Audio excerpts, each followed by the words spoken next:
Emma Carter was nailing black plastic over the last broken window of the old cattle barn when the first pickup slowed on the gravel road. The truck belonged to Earl Maddox, who had farmed the ridge west of town for longer than Emma had been alive. He rolled past, slow enough for his tires to crunch every stone. His elbow hung out the open window despite the November cold, and his eyes stayed fixed on the barn where Emma had already covered 3 windows, hung wet burlap along the inside walls, and stacked damp straw bags where milk cows used to stand. He did not stop at first. He drove 20 yards past the gate, braked, then backed up. Emma kept working. A second truck came from the other direction, then a third. By late afternoon, 3 men stood outside her fence, their boots planted in the dead grass, watching her carry 5-gallon buckets of used coffee grounds from the bed of her father's old blue Ford. The barn smelled like wet hay, wood rot, and warm dirt. Plastic crackled under Emma's hands.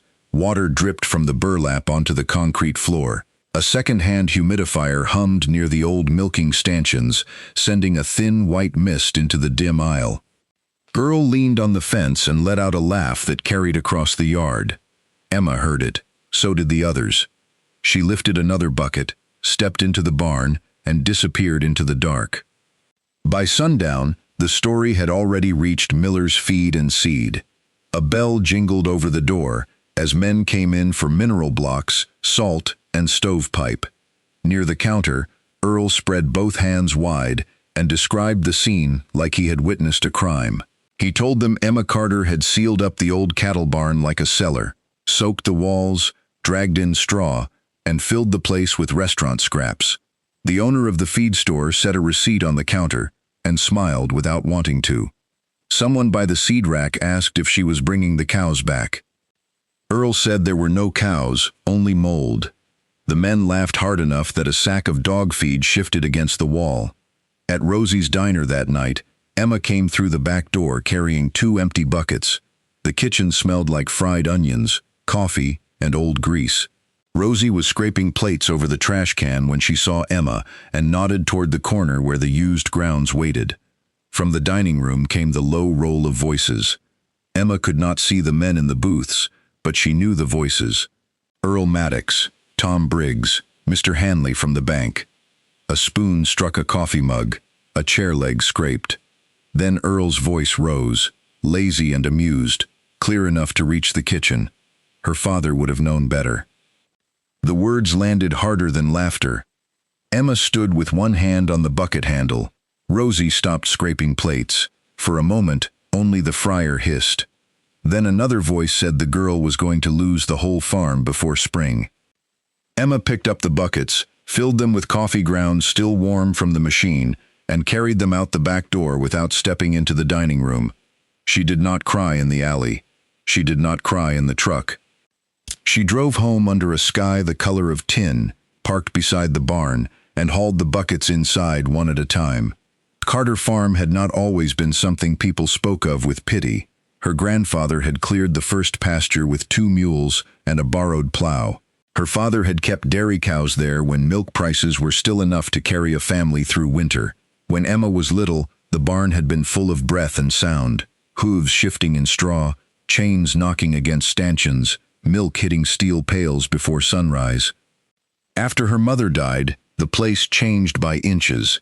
Her father still worked, but his shoulders rounded. The cows were sold first, then the newer hay rake, then 20 acres of good bottomland to cover an old operating loan. Corn failed 2 years in a row. The tractor leaked oil. The west pasture filled with thistle. The creek bank caved in where the cattle crossing used to be. When sickness settled in her father's lungs, the bank was already waiting. He died in March, when the pear tree beside the house was blooming white against the gray fields. Emma buried him on the hill above the lower pasture. 3 days later, she sat at the kitchen table with a stack of envelopes, a county tax notice, a repair bill, and a letter from Hanley Bank. Mr. Hanley gave her until the end of winter to prove the farm could still pay. He said it gently from behind his polished desk, as if gentleness could soften the numbers. He told her no one would blame her for selling. He told her 68 acres was too much for one 18-year-old girl. He told her there was dignity in letting go before the bank had to act. Emma thanked him. She folded the letter once, then again, and drove home in her father's truck with both hands tight on the wheel. Now every person in town seemed to be waiting for her to fail in a way they could understand. Selling the tractor would have made sense to them. Renting out the acreage would have made sense. Letting Earl Maddox buy the Westfield cheap would have made sense. But turning the cattle barn into a dark, wet room full of straw bags did not. So they watched. The county agent came on a cold morning in December, stepping carefully around puddles near the barn door. His boots were clean. His clipboard was dry. Emma was cutting small X-shaped slits into plastic bags packed with pasteurized straw. He stood in the aisle, looking at the covered windows, the wet burlap, the thermometer, the rows of hanging bags, and the shelf she had built from boards torn out of the old calf pens. He asked what she expected to grow in there. Emma told him oyster mushrooms. His eyebrows lifted, not much, but enough. He looked up at the roof, where one patch of tin still sagged. He looked down at the extension cord running to the humidifier. Then he tapped his pen against the clipboard and said, "Contamination could ruin a batch fast." He said temperature swings were hard to manage in a structure this old. He said restaurant buyers were unreliable. He said winter was a dangerous time to gamble. Emma wiped moisture from her wrist with the cuff of her coat and nodded. He waited, perhaps expecting an argument. She gave him none. After he left, she found his boot prints in the damp dust near the door, neat and shallow, turning away before they reached the back half of the barn. That night, Emma opened the flour tin above the stove and took out her father's old notebooks. Most of them were ordinary farm records, rainfall totals, calving dates, diesel costs, hay yields, seed prices circled in frustration. But one notebook had a different title written in black marker across the cover: Winter Trials. The pages smelled like dust and stove smoke. Inside were drawings of shelves fitted into the cattle barn, notes from an old soil conservation meeting, clipped articles about oyster mushrooms, and her father's careful handwriting measuring temperature, humidity, straw weight, and possible buyers. He had tried it once in a back corner of the barn when Emma was 8. She remembered pale gray shelves blooming from plastic bags, and her father kneeling in front of them with a smile she had not seen often.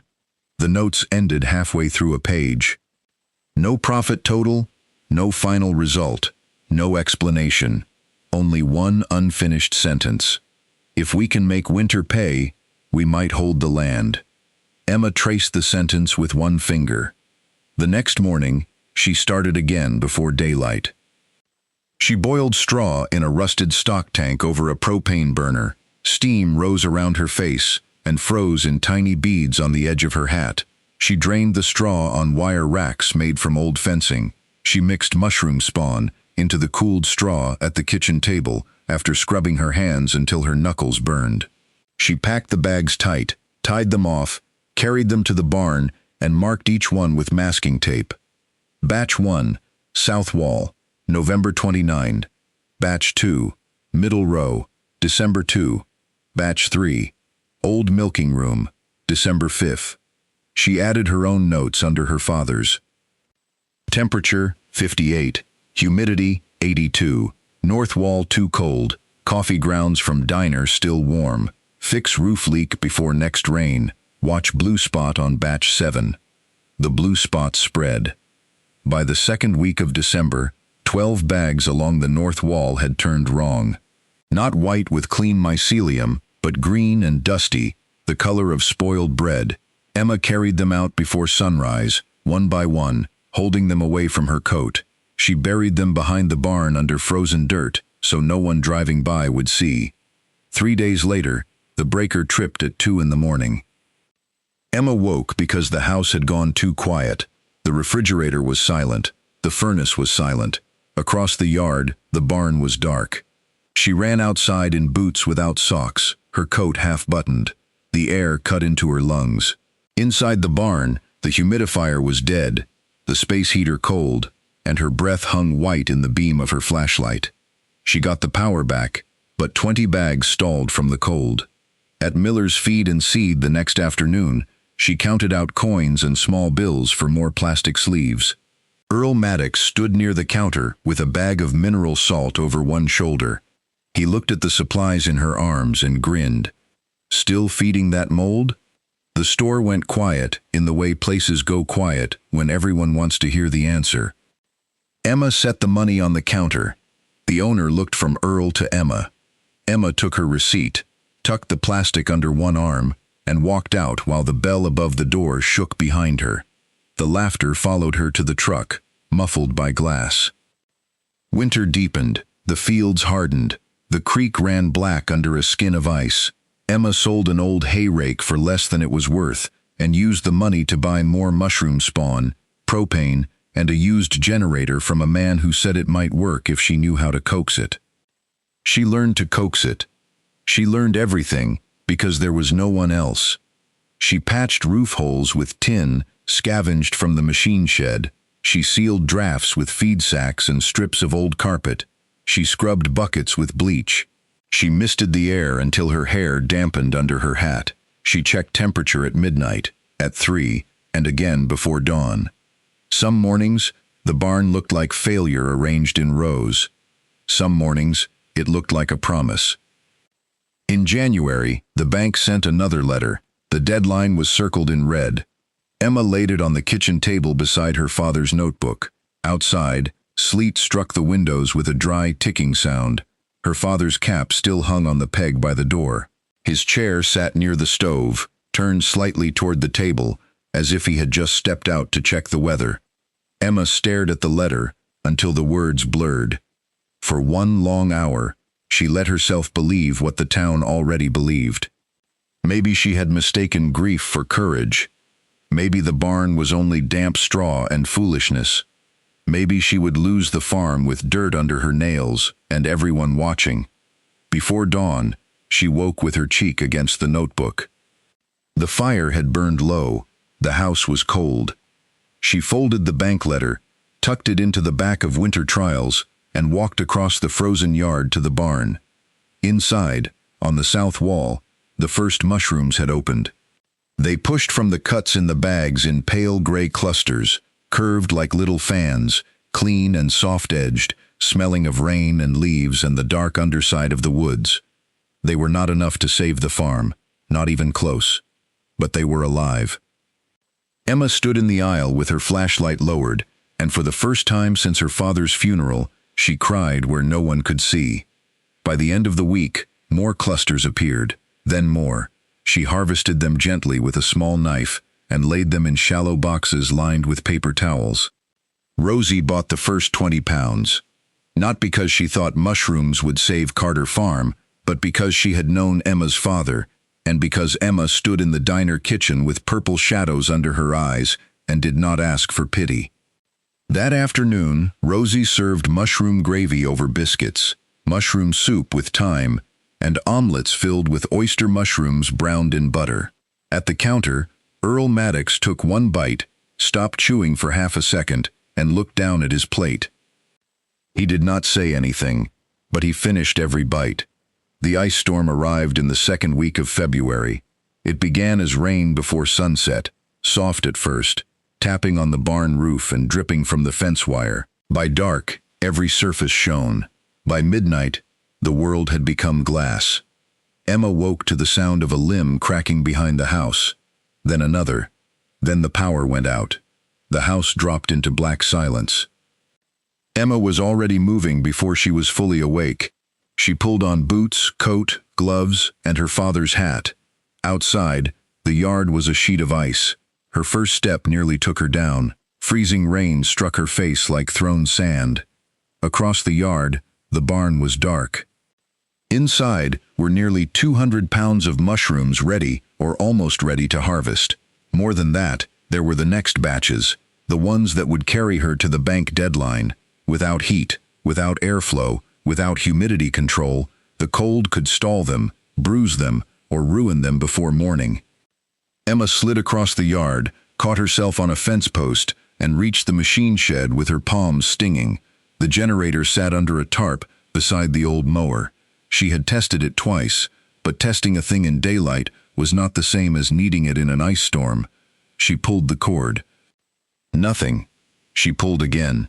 The engine coughed, spat, and died. Rain froze on the back of her coat. Somewhere beyond the road, a transformer flashed blue behind the trees. The barn roof popped under the weight of ice. Emma crouched beside the generator, fingers stiff inside wet gloves, and opened the fuel line. She checked the choke, the way the old man who sold it had shown her. She pulled again. Nothing. The third pull snapped the cord halfway back and tore skin from her palm. She stared at the machine, breathing hard, while freezing water ran down her neck. For 1 second, she saw the whole farm from above, small and dark under the storm. The bank letter on the kitchen table, the men at the feed store, her father's unfinished sentence. The mushrooms inside the barn, soft and alive, depending on a machine that would not start. She wrapped the broken handle with a strip torn from her shirt hem, gripped it with both hands, and pulled again. The generator roared, stumbled, then caught. Emma almost fell forward from the force of relief. She dragged the cord through the ice to the barn, plugged in the heater and humidifier, then stopped. The heater flickered once and died. Too much load. She unplugged the humidifier, plugged the heater back in, and watched the red coil glow. The barn temperature had already fallen to 46. She moved fast. She filled metal pans with hot water from the house stove until the last warmth in the pipes gave out. She set them along the rows to raise humidity by hand. She hung extra burlap over the door. She moved the youngest bags away from the draft. She harvested the ripest clusters under flashlight before the cold could damage them, her hands shaking so badly that she nicked her thumb with the knife. At 3 in the morning, the generator sputtered. Emma ran outside with the gas can. The yard was worse now. Ice coated the grass thick enough to crack under her boots. She slipped near the shed and hit the ground hard on one knee. The gas can slid away into the dark. For a moment, she stayed there on hands and knees, rain striking her hat, pain burning up her leg. Then she crawled to the can, dragged it back, and poured fuel into the generator, with half of it spilling over her gloves. At dawn, the barn roof groaned. An ice-heavy limb from the maple beside the barn had fallen across the corner near the old milking room. Water began dripping through a seam in the tin directly over 3 rows of bags. Emma climbed onto the lower rafters with a feed sack, a hammer, and roofing nails held between her teeth. Her injured palm left red marks on the wood. Below her, the heater hummed weakly. Outside, the storm kept coming. By mid-morning, the roads were closed. By noon, Rosie called from the diner, her voice breaking through static. The produce truck had not made it over the ridge. The grocery co-op had lost its greens. 2 restaurants in the next town were calling anyone who had fresh food. Emma looked at the barn aisle. The mushrooms had opened overnight despite everything. White-gray shelves curved from the straw bags in thick clusters, row after row, clean and firm in the dim light. Not all had survived. Some near the broken corner were water damaged. A few had bruised from the cold. But most of them stood untouched, like they had waded through the storm with her. Emma harvested until her shoulders shook. She packed boxes in the barn, carried them across the ice to the truck, and covered them with quilts from the house. The truck doors were frozen shut. She had to pour lukewarm water along the seams and pry them open with a screwdriver. The road into town was a tunnel of bent trees and glittering wire. Twice she stopped to move branches. Once the truck slid sideways near the creek and came so close to the ditch that her breath vanished.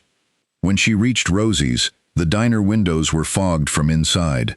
Men in work coats sat shoulder to shoulder, warming their hands around coffee because half the county still had no power. Emma came through the back door carrying the first box. The kitchen went quiet. Rosie lifted the lid.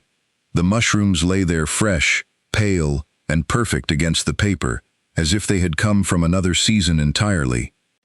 Rosie stared at them, then at Emma's soaked coat, bleeding palm, and ice-crusted hat. From the dining room, Earl Maddox appeared at the kitchen doorway. For once, he had nothing clever ready. By the end of that day, every box was sold. By the end of the week, restaurants from 2 towns were calling Carter Farm directly. The grocery co-op took whatever Emma could harvest. Rosie wrote Carter Farm mushrooms on the chalkboard by the door and underlined it twice. The feed store stopped laughing when Emma walked in and paid cash. Mr. Hanley looked surprised the first time she brought in an envelope of money. He looked unsettled the second time. On the third visit, with 3 days left before the deadline, Emma placed the final payment on his desk. The banker counted it twice. His office smelled like paper, coffee, and floor polish. Through the window behind him, Emma could see the courthouse clock and the bare trees along Main Street. Mr. Hanley stamped the receipt, but his hand moved slower than before. He slid the paper across the desk. Emma took it and folded it carefully. For a moment, he looked as though he wanted to repeat what he had said months earlier about dignity and letting go. Instead, he only cleared his throat and told her the account was current. Emma nodded. She did not smile until she was back in the truck. Spring came slowly. Snow pulled away from the fence lines. Mud swallowed the low spots by the gate. The creek ran high and brown. Carter Farm was still rough around the edges. The tractor still leaked. The west pasture still needed work. The house still had a draft under the kitchen door. But the foreclosure notice never came. The county agent returned with a clipboard and different eyes. This time, his boots were muddy before he reached the barn. He walked the aisles slowly, studying the moisture on the plastic, the repaired roof seam, the harvest table, the rows of bags marked by date and batch number. He asked about yield per bag. Emma showed him the notebook. He asked about contamination rates. Emma turned to the page where she had written every failed batch in red pencil. He asked about buyers. Emma pointed to the delivery list pinned beside the door. He wrote quietly for a long time. A week later, Earl Maddox came.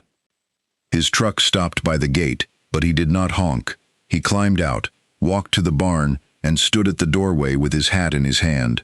The same man who had laughed from the road now looked smaller under the low barn roof. Emma was cleaning harvest knives at the table. She saw him, but she did not speak first. Earl looked at the shelves, the damp burlap, the neat rows of straw bags. His eyes stopped on the place where the roof had been patched after the storm. Then they moved to Emma's right hand, where a healing cut still crossed her palm. He held his hat against his chest. His old tobacco barn was empty, he said. The roof still held. It stayed cool most of the day. His son was thinking about leaving the farm because there was no money in winter. He paused then. The words caught somewhere behind his teeth. Emma waited. Earl looked down at the concrete floor. He said he had been wrong about her father's barn. Not about mushrooms, not about markets, not about the weather. About the barn. Emma heard what he could not quite say. She set the knife down, walked to the nearest row, and showed him how to read the white growth spreading through the straw.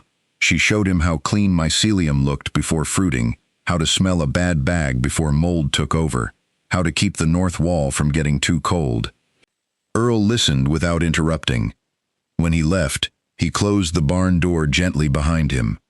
By summer, the old cattle barn had become the only building on Carter Farm that looked fully awake. Inside, shelves filled and emptied every week. Outside, spent mushroom straw went into garden beds, around young fruit trees, and across thin soil that had been pale for years. Tomatoes grew dark and heavy near the kitchen fence. The west pasture, clipped and composted, began to green in patches Emma marked carefully in her notebook. Restaurants put Carter Farm on their menus in small letters. Rosie saved coffee grounds in clean buckets now, not trash pails. The feed store owner started setting aside damaged straw bales before anyone else could buy them. Mr. Hanley stopped mentioning the word sell. One evening in October, Emma sat at the kitchen table with winter trials open in front of her. The old unfinished sentence waited near the bottom of the page. If we can make winter pay, we might hold the land. For a long time, She looked at her father's handwriting. Then she picked up a pen and wrote beneath it, "Winter paid, land held." Outside, the barn windows were blacked out against the evening light. Inside, in the cool, damp dark, another row of pale mushrooms had begun to open,